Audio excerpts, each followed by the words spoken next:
नमस्कार मित्रांनो, या चॅनलवर तुमचं मनपूर्वक स्वागत आहे. कथा आवडली तर लाईक, शेअर आणि चॅनलला सबस्क्राईब करायला विसरू नका. चला तर मग आजच्या कथेला सुरुवात करूया. माझे नाव राहुल. माझं आणि अंजलीचं लग्न होऊन 3 वर्ष झाली होती. आमचं आयुष्य साधं, शांत आणि समाधानाने भरलेलं होतं. आम्ही दोघंही नोकरी करत असल्यामुळे दिवस धावपळीत जात असत. पण संध्याकाळी एकमेकांसोबत चहा घेत बसणं हा आमच्या दिवसातील सर्वात आवडता क्षण असायचा. अंजली खूप समजूतदार आणि प्रेमळ स्वभावाची होती. घर, ऑफिस, माझी काळजी, आईबाबांशी बोलणं सगळं ती इतक्या सहजपणे सांभाळायची की मला तिचा नेहमीच अभिमान वाटायचा. पण त्या आठवड्यात एक वेगळंच घडलं. अंजलीला ऑफिसच्या ट्रेनिंगसाठी 4 दिवस दुसऱ्या शहरात जावं लागणार होतं. ती तयारी करत होती आणि मी तिची बॅग भरायला मदत करत होतो. राहुल, मी नसताना वेळेवर जेवायचं बरं का? ती हसत म्हणाली. हो मॅडम, मी मुद्दाम गंभीर चेहरा करत म्हणालो. तुमच्या आदेशाचं पालन केलं जाईल. ती हसली आणि घर अस्ताव्यस्त करू नकोस. हे मात्र अवघड आहे, मी म्हणताच तिने उशी माझ्याकडे फेकली. दुसऱ्या दिवशी सकाळी ती निघून गेली. दार बंद झालं आणि घरात अचानक एक शांतता पसरली. पहिल्या काही तासात सगळं ठीक वाटलं, पण संध्याकाळी ऑफिसवरून घरी आलो तेव्हा घर खूप रिकामं वाटत होतं. नेहमी अंजलीचा आवाज, तिचं हसणं, स्वयंपाकघरातली हालचाल काहीच नव्हतं. मी टीव्ही लावला पण मन लागत नव्हतं. चहा बनवला पण एकट्याने चहा पिण्यात मजा नव्हती. रात्र झाली. मी सोफ्यावर बसून मोबाईल स्क्रोल करत होतो. तेवढ्यात दाराची बेल वाजली. मी घड्याळाकडे पाहिलं. रात्री 9:30 वाजले होते. यावेळी कोण आले असेल, मी स्वतःशीच पुटपुटलो. दार उघडलं तर समोर सायली उभी होती. अंजलीची धाकटी बहीण. तिच्या हातात मोठी बॅग होती. चेहऱ्यावर थकवा होता. पण मला पाहताच ती हलकसं हसली. जिजू अचानक आले म्हणून रागवणार नाहीत ना? ती म्हणाली. सायली, अरे तू आत ये ना, मी आश्चर्याने म्हणालो. ती आत आली आणि बॅग खाली ठेवली. हॉस्टेलमध्ये पाण्याचा प्रॉब्लेम सुरू आहे. 2 दिवस व्यवस्थित राहणं कठीण झालंय. दीदीने सांगितलं की मी इथे येऊन राहू शकते. अगं हेही काही विचारायचं असतं का? मी म्हणालो. हे घर तुझं आहे, आरामात राहा. तिच्या चेहऱ्यावरचा संकोच कमी झाला. धन्यवाद जिजू. खरं सांगू, मला वाटत होतं तुम्हाला त्रास होईल. उलट मला बरं वाटलं. घरात तरी माणसाचा आवाज येईल. ती हसली. मग मी आधी फ्रेश होऊन येते. ती गेस्ट रूममध्ये गेली. मी किचनमध्ये जाऊन चहा ठेवला. काही वेळाने ती बाहेर आली. साध्या घरच्या कपड्यात केस बांधलेले, चेहऱ्यावर थकवा कमी झाला होता. आम्ही दोघे चहा घेऊन हॉलमध्ये बसलो. दीदी पोहोचली का, तिने विचारलं. हो, आत्ताच मेसेज केला. ट्रेनिंग सेंटरवर पोहोचली. छान. काही क्षण शांतता होती. मग मी विचारलं, जेवलीस का? नाही, हॉस्टेलमधून निघताना वेळच झाला नाही. मग आज आपण दोघे मिळून काहीतरी बनवूया, मी मदत करते, ती लगेच म्हणाली. आम्ही किचनमध्ये गेलो. साधी खिचडी आणि काकडीचे कोशिंबीर बनवायचं ठरवलं. सायली भाज्या चिरत होती आणि मी फोडणी करत होतो. जिजू, तुम्ही स्वयंपाक करता हे मला माहीतच नव्हतं, ती म्हणाली. गरज पडली की पुरुषही शिकतात, मी हसत म्हणालो. दीदी, खरंच नशीबवान आहे. मी हसून विषय बदलला. जेवण झालं. आम्ही डायनिंग टेबलवर बसलो. गप्पा सुरू झाल्या. तिच्या कॉलेजबद्दल, मैत्रिणीबद्दल, अभ्यासाबद्दल, भविष्यातील प्लॅनबद्दल. ती खूप उत्साहाने बोलत होती. मला पुढे मास्टर्स करायचं आहे, ती म्हणाली, आणि शक्य झालं तर स्वतःच्या पायावर उभं राहायचे. खूप छान, खूप छान विचार आहे, मी म्हणालो. तू मेहनत करत राहिलीस तर नक्की यश मिळेल.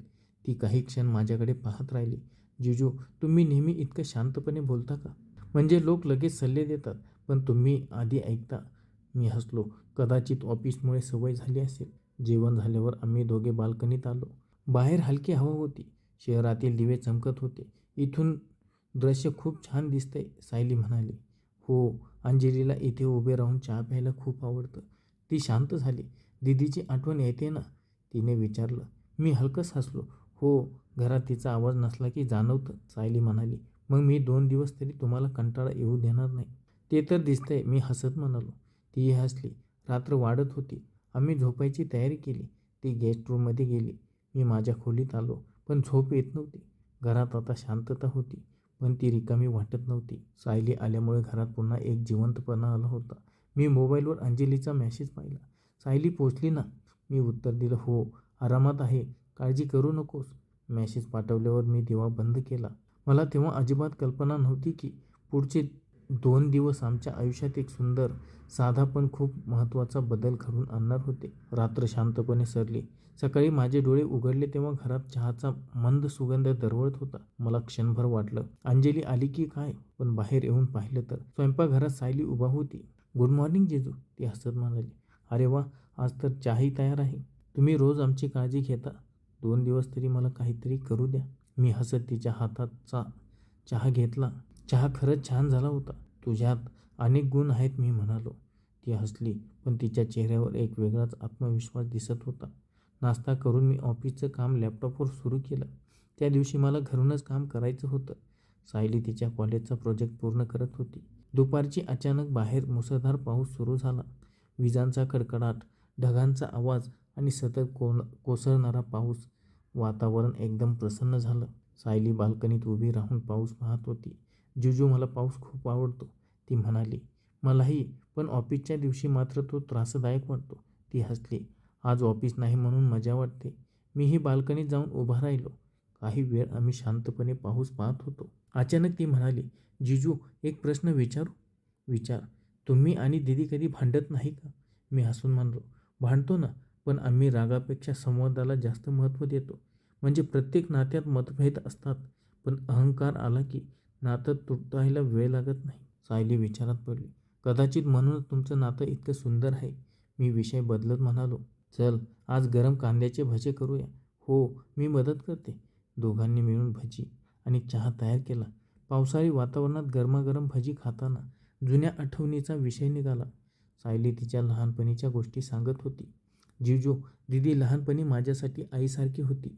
आई बाबा कामावर असायचे, त्यामुळे माझी सगळी काळजी ती घ्यायची. मला माहीत आहे, ती आजही तुझ्याबद्दल तितकीच काळजी करते." सायलीच्या डोळ्यात पाणी आलं, पण ती मला कधी सांगितलंच नाही. मी शांतपणे म्हणालो, "काही गोष्टी वेळेवर बोलणं खूप महत्त्वाचं असतं." दुपारनंतर पाऊस आणखी वाढला. वीज गेली. घरात अंधार पसरला. सायली थोडी घाबरली. मी मेणबत्त्या काढल्या आणि हॉलमध्ये लावल्या. त्या मंद प्रकाशात घराचं वातावरण अगदी वेगळंच वाटत होतं. "जिजू, आपण काही खेळ खेळूया का?" सायलीने विचारलं. "कोणता?" "सत्य की आठवण." "ठीक आहे." सुरुवात तिने केली. "तुमच्या आयुष्यातील सर्वात आनंदाचा दिवस." मी काही क्षण विचार करून म्हणालो. अंजलीने होकार दिला. "तो दिवस." ती हसली. "मला माहिती होतं." "मग माझी पाळी आली." "तुझं सर्वात मोठं स्वप्न." सायली काही क्षण शांत राहिली. "मला माझ्या आईबाबाचं नाव मोठं करायचं आहे. स्वतःच्या मेहनतीवर उभं राहायचं आहे आणि ते नक्की होईल." "तुम्हाला इतका विश्वास कसा?" "कारण तुझ्या बोलण्यात प्रामाणिकपणा आहे." सायलीच्या चेहऱ्यावर समाधान दिसलं. संध्याकाळी अंजलीचा व्हिडिओ कॉल आला. "काय चाललंय?" ती हसत विचारत होती. सायली लगेच तिच्याजवळ बसली. "दीदी, आज आम्ही भजी केली." "खरंच राहुलने स्वयंपाक केला का?" "हो, आणि चवही छान होती." अंजली मोठ्याने हसू लागली. "मग माझ्याशिवाय तुम्ही दोघं मजेत आहात?" "नाही गं," मी म्हणालो. "तुझ्याशिवाय घर अजूनही अपूर्णच वाटतं." अंजली काही क्षण शांत झाली. "माझीही खूप आठवण येते." सायली हसत म्हणाली. "दीदी, 2 दिवसांनी ये ना लवकर." कॉल संपला. सायली माझ्याकडे पाहत म्हणाली, "जिजू, दीदी खरंच खूप नशीबवान आहे." मी हसत म्हणालो, "मीही नशीबवान आहे." रात्री जेवण झाल्यावर आम्ही दोघे पुन्हा बाल्कनीत बसलो. पाऊस आता मंद झाला होता. रस्त्यावर पाण्याचं सुंदर प्रतिबिंब दिसत होतं. सायली म्हणाली, "आजचा दिवस मी कधी विसरणार नाही." "का?" "कारण मला आज समजलं की कुटुंब म्हणजे फक्त रक्ताचं नातं नसतं. जिथे आदर, विश्वास आणि आधार असतो, तिथेच खरं कुटुंब असतं." तिचे शब्द ऐकून मला आनंद झाला. त्या रात्री आम्ही दोघांनीही मनात एकच गोष्ट ठरवली. अंजलीचा विश्वास हा आमच्यासाठी सर्वात मौल्यवान आहे. तो कधीही तुटू द्यायचा नाही. त्या निर्णयामुळे आमच्यातील नातं आणखी मजबूत झालं. आम्ही एकमेकांना शुभरात्री म्हणालो आणि आपापल्या खोलीत गेलो. बाहेर अजूनही हलका पाऊस सुरू होता. पण पुढच्या सकाळी एक अशी बातमी मिळणार होती, जी सायलीच्या आयुष्याला एक नवं वळण देणार होती. सकाळची माझी झोप मोबाईलच्या रिंगने उघडली. घड्याळात सकाळचे 7:30 वाजले होते. मी फोन उचलला तर समोर अंजली होती. "गुड मॉर्निंग," ती उत्साहाने म्हणाली. "गुड मॉर्निंग, एवढ्या सकाळी फोन?" "एक आनंदाची बातमी आहे. माझं ट्रेनिंग आजच पूर्ण झालं. उद्या दुपारपर्यंत मी घरी येते." "खरंच? ही तर खूप छान बातमी आहे." सायलीही तेवढ्यात बाहेर आली. "दीदीचा फोन आहे का?" मी स्पीकर ऑन केला. "सायली, उद्या भेटूया." "यस, मी तुझ्यासाठी सरप्राईज ठेवणार आहे." फोन ठेवला आणि घरात पुन्हा उत्साहाचं वातावरण निर्माण झालं. जिजू आज आपण घराची साफसफाई करूया. नक्की. दोघांनी मिळून संपूर्ण घर आवरायला सुरुवात केली. हॉल, किचन, बाल्कनी प्रत्येक ठिकाण नीटनाटके झाले. काम करता करता सायली अचानक थांबली. जिजू तुम्ही कधी थकत नाही का? थकतो, पण घरासाठी केलेलं काम कधीही मला ओझं वाटत नाही. ती हसली. दीदी नेहमीच हेच म्हणते. काम संपल्यावर आम्ही थोडा आराम करत बसलो. सायलीचा मोबाईल वाजला. तिच्या कॉलेजमधील मैत्रिणीचा फोन होता. फोन ठेवता तिचा चेहरा थोडा उतरला. काय झालं? मी विचारलं. ती काही क्षण शांत राहिली. कॉलेजमध्ये पुढच्या महिन्यात मोठी स्पर्धा आहे. मला भाग घ्यायचा आहे, पण फी जास्त आहे. आईबाबांना आधीच खूप खर्च आहे. मी म्हणालो, तू एवढी काळजी करू नकोस. मला त्यांच्या पैशावर जास्त भार टाकायचा नाही. मी त्यांच्याकडे पाहिलं. सायली कधीकधी आपल्यावर प्रेम करणाऱ्या माणसांना आपल्यासाठी काही करू देणंही तितकंच महत्त्वाचं असतं. ती काही बोलली नाही. मी पुढे म्हणालो, तू मेहनत करतेस. तुझी स्वप्न मोठी आहेत. त्यासाठी मदत करण्यात कमीपणा नाही. तिने हलकंसं हसू दिलं. तुम्ही नेहमी इतकं सकारात्मक कसं बोलता? कारण माझ्याही आयुष्यात असे लोक भेटले ज्यांनी योग्य वेळी माझ्यावर विश्वास ठेवला. सायली विचारात पडली. दुपारी आम्ही बाजारात गेलो. अंजलीला आवडणाऱ्या काही वस्तू घेतल्या. तिच्यासाठी आवडती मिठाई, फुलांचा छोटा गुच्छ आणि एक सुंदर शुभेच्छापत्र. दीदी हे पाहून खूप खुश होईल, सायली म्हणाली. परत येताना मुसळधार पाऊस सुरू झाला. एका बसस्टॉपवर आम्ही थांबलो. तेवढ्यात एक वृद्ध आजोबा हातात जड पिशवी घेऊन उभे होते. पावसामुळे त्यांना चालणं कठीण जात होतं. सायली लगेच पुढे गेली. आजोबा, मी मदत करू का? तिने त्यांच्या हातातील पिशवी घेतली. मी त्यांना रिक्षा मिळवून दिली. आजोबा निघताना म्हणाले, बाळांनो, देव तुमचं भलं करो. घरी येताना मी म्हणालो, तुझ्यात खूप चांगुलपणा आहे. सायली हसली. दीदीने शिकवलंय आणि थोडंसं तुमच्याकडूनही शिकते. मी काही बोललो नाही. संध्याकाळी आम्ही दोघांनी मिळून अंजलीसाठी तिच्या आवडीचा केक बनवण्याचा प्रयत्न केला. पहिला प्रयत्न थोडा फसला. सायली मोठ्याने हसू लागली. जिजू, हा केक आहे की प्रयोग? प्रयोग यशस्वी होईपर्यंत प्रयत्न सुरू राहतात. दुसऱ्या प्रयत्नात केक छान तयार झाला. रात्री जेवण झाल्यावर आम्ही हॉलमध्ये बसलो. सायली म्हणाली, जिजू, मी तुम्हाला एक गोष्ट सांगू? हो, सांग ना. लहानपणी मला वाटायचे की चांगले लोक फक्त पुस्तकामध्ये असतात आणि आता आता वाटतं चांगली माणसं आपल्या आजूबाजूलाच असतात. फक्त त्यांना ओळखायला वेळ लागतो. मी हसत म्हणालो, प्रत्येक माणसात काही ना काही चांगलं असतं. ती मान हलवत म्हणाली, आज या 2 दिवसात मला नात्याचा खरा अर्थ समजला. नातं टिकतं ते विश्वासाने, आदराने आणि एकमेकांना योग्य मार्ग दाखवल्याने. त्या रात्री आम्ही बराच वेळ भविष्यातील स्वप्नांबद्दल बोलत राहिलो. सायलीने ठरवलं, ती स्पर्धेत भाग घेणार, स्वतःवर विश्वास ठेवणार आणि आयुष्यात मोठं काहीतरी करून दाखवणार. मीही तिला पूर्ण पाठिंबा देण्याचं आश्वासन दिलं. रात्री झोपायला जाताना सायली म्हणाली, जिजू, उद्या दीदी येईल. हे 2 दिवस माझ्या आयुष्यात कायम आठवणीत राहतील. मी हसत म्हणालो, आठवणी सुंदर असतात, पण त्याहून सुंदर असतात त्यातून शिकलेलं. सायली शांतपणे मान हलवत तिच्या खोलीत गेली. मी बाल्कनीत उभा होतो. पाऊस थांबला होता. आकाशात चंद्र दिसत होता. उद्या अंजली घरी येणार होती आणि त्या भेटीत आमच्या छोट्याशा सरप्राईजबद्दल एक मोठा आनंदही तिची वाट पाहत होता. सकाळपासूनच घरात एक वेगळा उत्साह होता. आज अंजली घरी परत येणार होती. सायली तर सकाळी लवकर उठून घर सजवण्यात गुंतली होती. हॉलमधील फुलदाणीतील फुले बदलली, पडदे नीट लावले आणि डायनिंग टेबलवर छोटंसं स्वागताचं कार्ड ठेवून ती आनंदाने माझ्याकडे पाहू लागली. जिजू, दीदीला आज खूप आनंद होणार. मी हसत म्हणालो, हो, पण या 2 दिवसात तू घराला जिवंतपणा दिलास त्यासाठी तुला धन्यवाद. सायली शांतपणे हसली. मी फक्त माझ्या घरात होते. तिच्या त्या एका वाक्याने माझ्या चेहऱ्यावर समाधान उमटलं. दुपारचे 12 वाजले आणि अंजलीचा फोन आला. राहुल, मी स्टेशनवर पोहोचले आहे. ठीक आहे, मी लगेच येतो. मी गाडी घेऊन स्टेशनकडे निघालो. सायलीही सोबत येण्याचा आग्रह धरला. स्टेशनवर ट्रेन थांबली. काही क्षणांनी अंजली हातात बॅग घेऊन बाहेर आली. तिला पाहता सायली धावत गेली आणि तिला मिठी मारली. दीदी, तुझी खूप आठवण आली. अंजलीनेही तिच्या डोक्यावरून प्रेमाने हात फिरवला. माझीही. मी दोघींकडे पाहत हसत होतो. काय राहुल, माझ्याशिवाय घर नीट सांभाळलंस ना? अंजलीने मिश्किलीने विचारलं. मी नाही, तुझ्या बहिणीने सायलीने सांभाळलं. सायली लगेच म्हणाली, जिजू खूप काम करतात. मी फक्त थोडी मदत केली. घरी पोचल्यावर अंजलीने दार उघडलं आणि समोर सजलेलं घर पाहून ती थबकली. हे सगळं सायली म्हणाली तुझ्यासाठी. टेबलवर ठेवलेलं स्वागताचं कार्ड वाचताना अंजलीच्या डोळ्यात आनंदाश्रू आले. त्यावर लिहिलं होतं, घराला घर पण तुझ्यामुळेच आहे. स्वागत आहे. अंजलीने माझ्याकडे पाहिलं. हे तुझं आयडिया? मी हसत म्हणालो. आयडिया दोघांचा होता. सायलीने लगेच केक आणला. दीदी, हा आम्ही स्वतः बनवला आहे. अंजलीने केकचा तुकडा खाल्ला आणि हसत म्हणाली, थोडा वेगळा आहे पण त्यात प्रेमाची चव आहे. आम्ही तिघेही मोठ्याने हसू लागलो. संध्याकाळी चहा घेत बसलो असताना सायलीने तिच्या स्पर्धेबद्दल सांगितलं. अंजली म्हणाली, तू नक्की भाग घे. फीची चिंता करू नकोस. सायली लगेच म्हणाली, दीदी, मला आता समजलंय, स्वप्न पूर्ण करण्यासाठी मेहनत महत्त्वाची असते, पण कुटुंबाचा आधार त्याहून मोठा असतो. अंजलीने तिचा हात हातात घेतला. आम्ही कायम तुझ्यासोबत आहोत.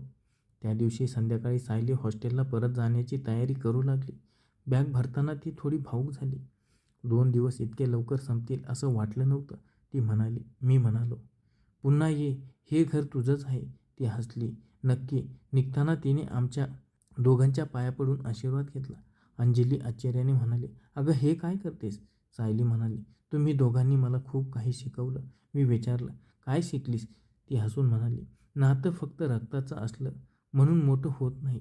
विश्वास, आदर, संयम आणि एकमेकांसाठी उभं राहणं, यामुळेच नातं आयुष्यभर टिकतं. हे ऐकून अंजलीच्या डोळ्यात पुन्हा पाणी आलं. काही दिवसांनी सायलीच्या स्पर्धेचा निकाल लागला. तिने प्रथम क्रमांक मिळवला होता. तिने सर्वात आधी आम्हाला फोन केला. दीदी, जेजू, मी जिंकले. आमचा आनंद गगनात मावेना. काही दिवसांनी तिचं एका मोठ्या कंपनीत कॅम्पस सिलेक्शन झालं. त्या दिवशी ती मिठाई घेऊन घरी आली. हा विजय माझ्या एकट्याचा नाही. मी विचारलं, मग कोणाचा? ती म्हणाली, आईबाबांच्या संस्काराचा, दीदीच्या प्रेमाचा आणि जेजूच्या विश्वासाचा. मी हसत म्हणालो, विजय तुझ्या मेहनतीचा आहे. अंजली अभिमानाने तिच्याकडे पाहत होती. त्या रात्री आम्ही दोघेही बाल्कनीत बसलो होतो. हलका पाऊस पडत होता. सायली म्हणाली, जेजू, आठवतंय 2 दिवसापूर्वी याच पावसात आपण भजी खाल्ली होती? हो. त्या 2 दिवसांनी मला आयुष्यभरासाठी एक धडा दिला. कोणता? ती हसत म्हणाली, जगात नात्यांची खरी ओळख प्रेमाने नाही तर विश्वासाने होते. अंजलीने माझ्याकडे पाहिलं. राहुल, मला तुझा अभिमान आहे. मी तिचा हात हातात घेत म्हणालो, आणि मला तुमच्या दोघींचा.